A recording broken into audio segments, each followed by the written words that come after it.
What's up, family? Welcome back to Truthville, USA. I am Q. And yeah, we're winning. We are absolutely 100% winning. I want to start off by saying that. I want to make sure that most of you guys realize that do not allow the enemy, do not allow what is going on around us to make you feel defeated. I see a lot of defeat going around. We are indeed winning, and we will win this war. I promise you that. And so what am I talking about? So Nancy Pelosi goes on an interview, has an interview with Jen Psaki. You remember, we'll circle back to that. Yeah, Jen Psaki. And Nancy Pelosi gets on and she makes some wild accusations about Donald Trump and Putin, saying that Putin has something on Donald Trump, and she believes that it's financial or maybe something to come. And being the great journalist that Jen Psaki is, do you think at any point she asked, what do you mean by that? Do we have any proof of that? Or have you seen any documentation? Jen Psaki didn't ask her any of those questions, to verify sources. I mean, that's what true journalists are supposed to do. But of course, Jen Psaki could never live in Truthville. So Nancy Pelosi makes those comments. Now, you would think Nancy Pelosi would have more important things to do, like, asking questions like, why are husbands gallivanting around the house in his underwear at night with homeless men? I don't know. We still haven't figured that one out. But she rather concern herself with Donald Trump. So why is this? Well, Donald Trump made some comments a couple days ago. Many of you guys are probably aware of it, but he was referring to the European Union and the countries within the EU and them not contributing like they should to to NATO.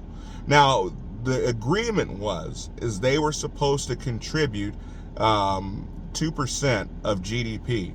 And Donald Trump, when he first started running for office, was like, nobody's doing this. We're the only ones that are paying, and we're paying more than 2%. And the countries in Europe have far more to gain by this agreement than what we do. So why are we paying the cost and fitting the bill for this? Which was a fantastic question for most of us.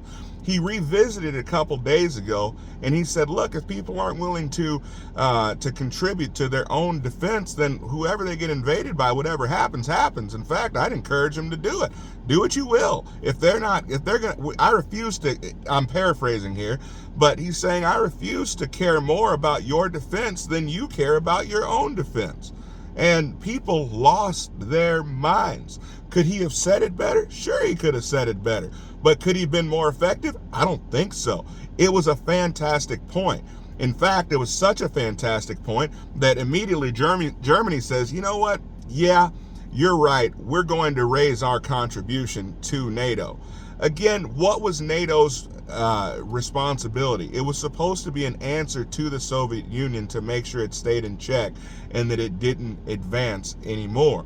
But then we come to find out through the Tucker Carlson interview that they wanted to join NATO, that Russia wanted to join NATO. Now, if Russia had then joined NATO, which our country said absolutely not, Clinton was intrigued by the idea, and the CIA said absolutely not, according to Putin, okay, that we're not going to allow this. Well, you have to wonder, if they legitimately wanted to join NATO, that would have completely ended the reason that we have for NATO, right? I mean, to have a country as an ally is probably the best defense that you could probably ever have, in my opinion. But you would rather have a military organization ready to fight that country as opposed to welcoming that country in as an ally? I don't know. I'm not paid to make these decisions. But to me, in my own civilian mind, that seems like a pretty great strategic move, to make friends as opposed to enemies. But again, what do I know?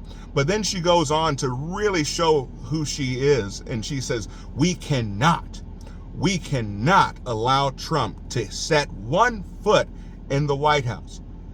You go through this entire interview, Nancy, and you talk about these wild accusations about Trump's relationship with Putin, but you never give any facts. But then you finish it off with, the reason why I'm really here because that's what, I mean, paraphrasing, but again, the reason why she was really there is what she finished with. We cannot allow Trump in the White House. What are you so afraid of? We already saw a Trump presidency.